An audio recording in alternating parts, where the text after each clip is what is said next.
Jika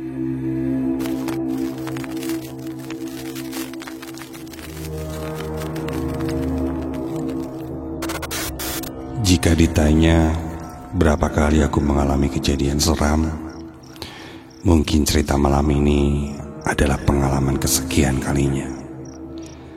Sejak kecil aku memang sensitif dengan hal-hal yang berbau mistis.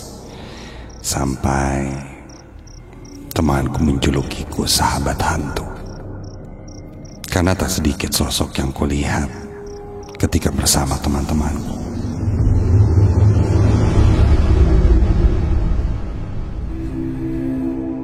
Namaku Raden. Teman-teman biasa memanggilku Aden. Seorang mahasiswa di sebuah universitas yang ada di Bandung. Sebelumnya, aku juga pernah mengirim cerita pengalaman seramku beberapa tahun yang lalu. Aku memang percaya bahwa kita hidup di dunia ini berdampingan dengan mereka yang tak terlihat. Dan pengalamanku malam ini adalah ketika perjalanan pulang menuju rumah yang berada di daerah Soreang.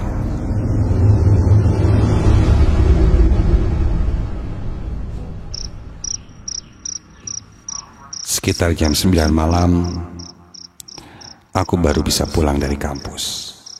Karena sebelumnya harus membantu dosen untuk membuat sebuah konsep acara. Setelah semuanya selesai, aku berpamitan pada dosenku dan menuju tempat parkir. Kunyalakan motor, lanjut melaju pulang ke rumahku. Sepanjang perjalanan, aku tidak merasakan hal aneh.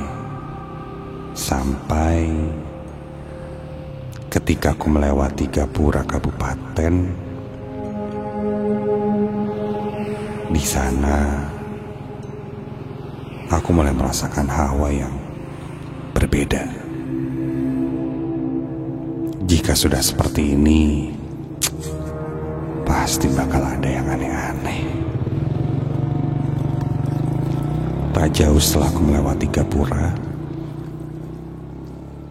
kulihat di tengah jalan ada seseorang yang berjalan mondar-mandir.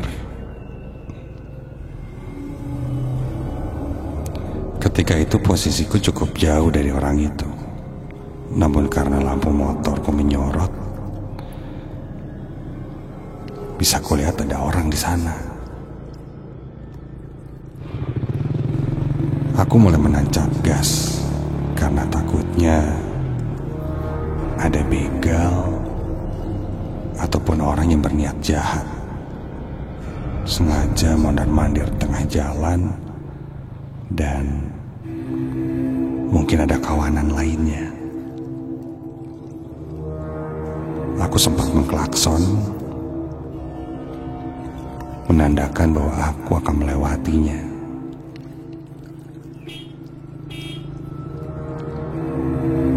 Namun orang itu tidak bergeming,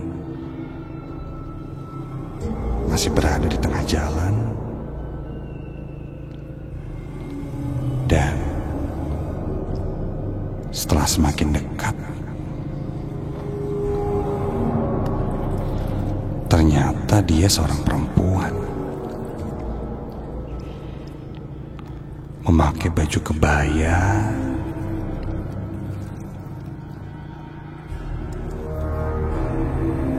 ada selendang yang melingkar di lehernya. Aku sempat melihat ke sekitar, dan jelas di sekitarku tidak ada siapa-siapa. Bahkan ketika aku melewatinya, dia nampak ketakutan. Akhirnya aku memberhentikan motorku Ku tengok lagi perempuan itu. Dari wajah dan perawakannya sih, ya, seorang perempuan muda. Penasaran aku pun coba bertanya. "Teh, punten. Teteh lagi cari apa mondar-mandir di tengah jalan?"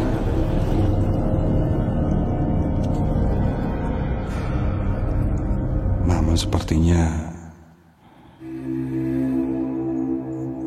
dia seakan-akan tidak mendengarkanku. "Teh, Teteh lagi cari apa? Mau saya bantu nggak? Jangan di tengah jalan atau Teh nanti ketabrak." Namun dia tetap saja tidak menggubrisku dan masih lanjut bolak-balik di tengah jalan seakan mencari sesuatu. Aneh. Karena dia tidak menjawab, mungkin kupikir dia ada gangguan kejiwaan. Lantas aku pun melanjutkan lagi perjalananku pulang dan meninggalkan perempuan itu.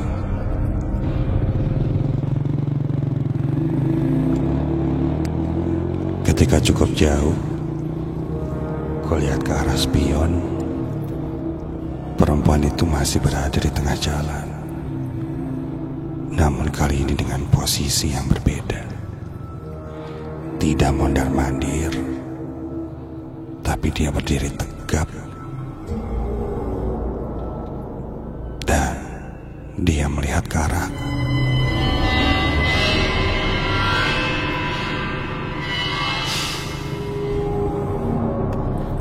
Aku tidak terlalu memikirkan tentang perempuan tadi. Aku fokus berkendara untuk segera sampai di rumah. Ketika itu aku mengambil jalan pintas menuju rumah. Niatnya sih mencari jalan yang cukup ramai. Karena situasi malam itu entah kenapa jalannya benar-benar sepi. Padahal belum jam 12 malam. Ketika aku mulai mengarahkan motorku ke jalan pintas dan mencari jalan yang cukup ramai dan agak terang, tiba-tiba motorku mendadak berhenti. Lah, kenapa nih? Tiba-tiba mati. Aku coba menyalakan kembali motorku.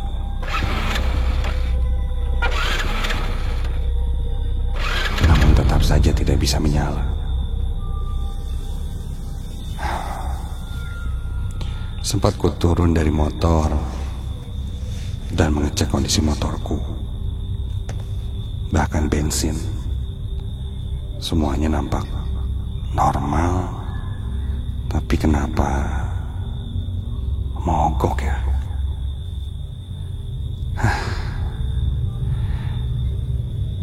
Aku lalu menelpon kakakku. Kebetulan dia memang mengerti soal motor karena punya bengkel. Setelah menelpon dan menjelaskan keadaan motorku, dia pun bilang akan menjemputku. Di WhatsApp aku pun share lokasiku. Sambil menunggu kakakku, aku memutuskan mendorong motorku menuju jalan yang agak terang. Karena di tempat aku berhenti tadi benar-benar gelap dan sepi. Dan aku mulai merasa tidak nyaman di sana.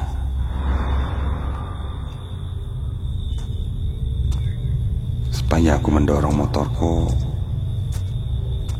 aku merasa ada hal yang aneh.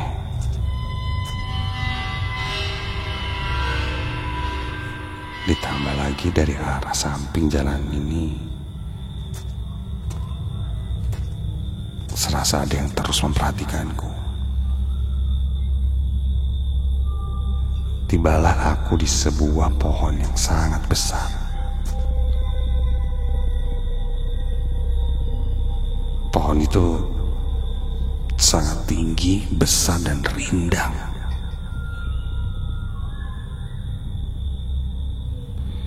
Lebih besar daripada pohon-pohon lain yang ada di sekitarku. Dan tiba-tiba terdengar suara musik mengalun.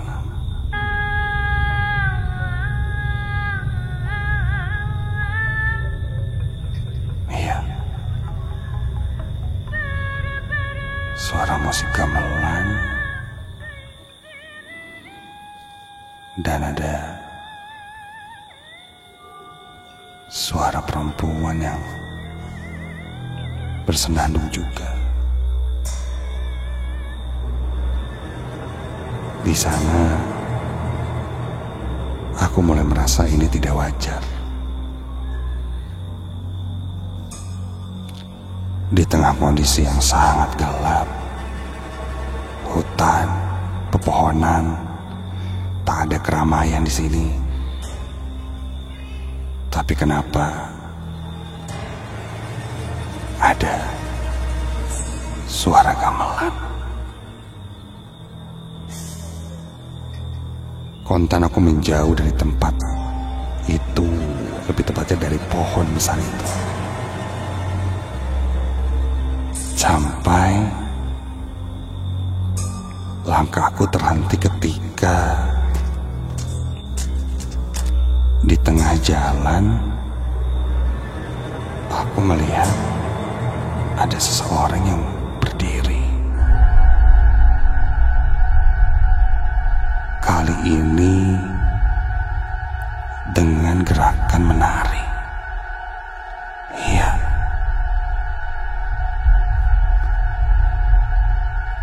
Ketika semakin dekat dan aku bisa melihatnya cukup jelas meski dalam gelap, itu perempuan yang sama seperti yang kulihat sebelumnya. Kali ini dia melenggak-lenggok, menari di tengah jalan itu. Masih memakai kebaya berwarna merah dengan selendang atau sampur kuning yang dia liuk-liukkan ke tangan. Menari mengikuti suara alunan gamelan yang mengalun entah dari mana.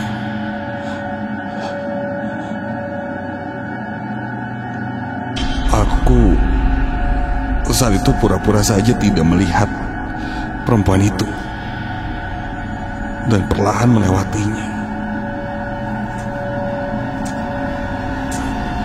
Namun tiba-tiba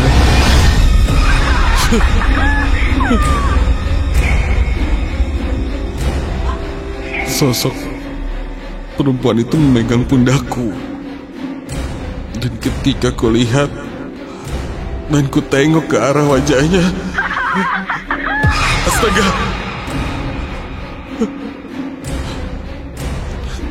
perempuan itu tidak mempunyai bola mata. Matanya bolong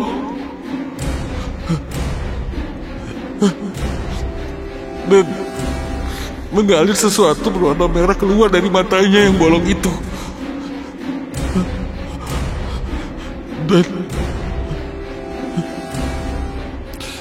dia berbisik kepadaku dengan suara yang sangat lirih. Dia bilang padaku, "Carikan bola mata saya."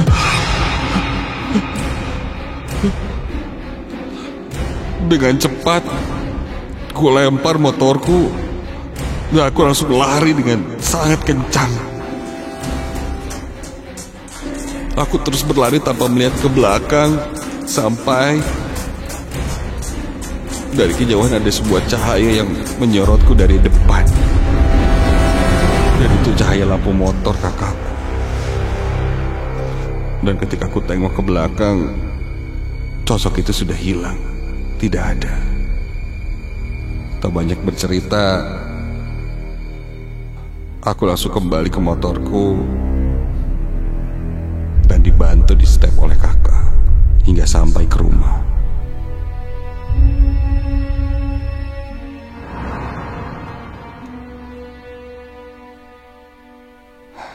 Sampai di sana, aku tidak langsung menceritakan kejadian yang kualami. Kondisinya, kakak memang tahu aku sering melihat hal-hal yang aneh. Dan dia selalu berpikir lebih logis bahwa itu hanya halusinasiku.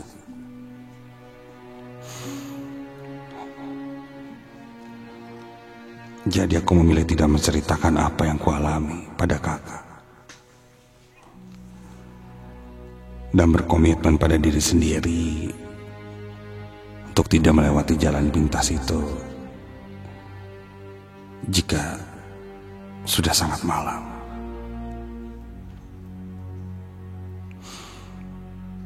Meskipun aku ceritakan kejadian yang sebenarnya, tidak ada bukti yang membuktikan bahwa aku melihat sosok itu. Sampai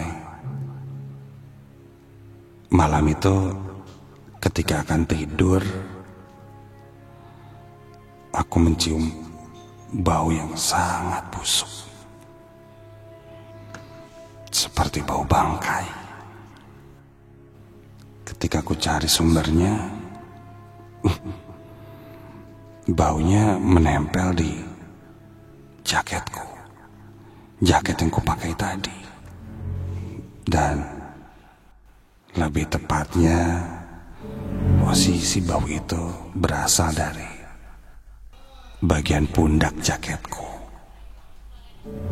di mana sosok itu menepukku dari belakang di pundakku. Dan baunya ternyata menempel.